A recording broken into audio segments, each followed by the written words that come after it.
কাছাড় জেলা তৃণমূল কংগ্রেসের কর্মী সম্মেলন আয়োজিত শিলচরে। সোমবার শিলচর রাজীব ভবনে তৃণমূল কংগ্রেসের কর্মী সম্মেলন অনুষ্ঠান আয়োজন করা হয়। তৃণমূল কংগ্রেস কর্মী সম্মেলন কয়েক হাজার তৃণমূল কংগ্রেস কর্মীরা অংশগ্রহণ করেন।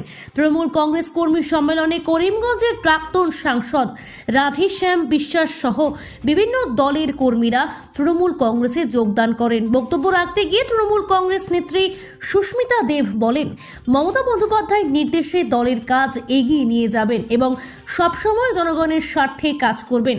তারা আরও বলেন, মোদী সরকার আসার পরে বেকার সমস্যা বেড়ে যায় এবং মোদী সরকার কতজনকে চাকরি দিয়েছে। সরকার বলেছিল বছরে 2 কোটি চাকরি দেবে, আজকের দিনে চাকরি কোথায়? এবং বিজেপি সরকার শাসনে মূল্য বৃদ্ধি আকাশ ছোঁয়া এবং যে গ্যাস সিলিন্ডারের দাম 400 টাকা ছিল তা আজ দিনে 1100 টাকা হয়েছে। এই হলো বিজেপি সরকারের উন্নয়ন।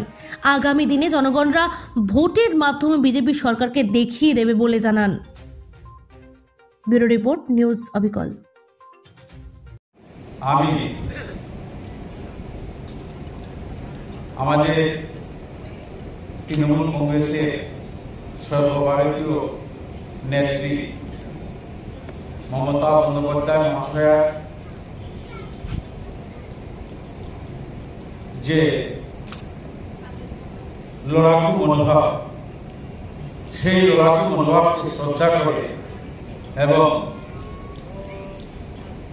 অভিষেক বন্দ্যোপাধ্যায় মহাশয়ের লড়াকু মনোভাবকে শ্রদ্ধা করে আসাম প্রদেশ কংগ্রেসের রিপুনগর মহাশয় এবং বিশেষ করে বরাকের অগ্নিকন্যা সুস্মিতা দেব মহাশয়া পিছন থেকে এই লড়াকু মনোভাবকে আরো বেশি লড়াকু হিসাবে প্রতিষ্ঠা করার জন্য without any condition, pre condition আমি আজ থেকে তৃণমূল কংগ্রেসের সদস্য হিসাবে নিজেকে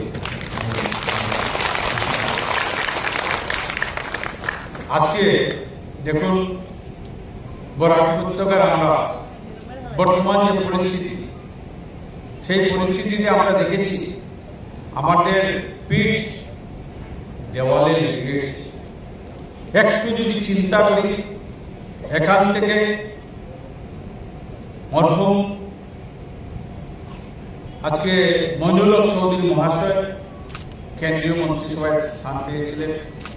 এই কাছাড় সিট থেকে আমাদের প্রয়াত নেতা সন্তোষ মোহন দেব, যাকে আমি রাজনীতিক গুরু হিসাবে মানি, উনি আমাকে অনেক স্নেহ করতেন। উনি এখানে কেন্দ্রীয় মন্ত্রিসভায় সদস্য হিসাবে স্থান পেয়েছেন। সেই বরাকের আমরা যারা আছি, আজকে আমাদের অবস্থা কি? বিগত দিনে ডিলিমিটেশনের সময় আমাদের 2টা সিট, যেখানে জনসংখ্যা বাড়ছে, আমাদের সিট কমানো হয়েছে, আমাদেরকে বঞ্চনা করা হচ্ছে।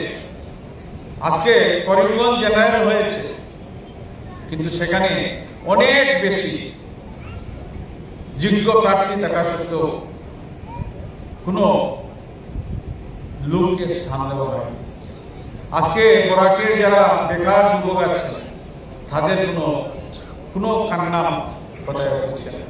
এবং যারা আমরা দেখেছি, সবচেয়ে মজার ব্যাপার, ডিলিমিটেশনের সময় যারা প্রতিবাদ করতে গিয়েছিলেন তাদের অবস্থা আমরা দেখেছি। কাজেই আজকের যে জয়েনিং, সেটা সময়ের আহ্বান।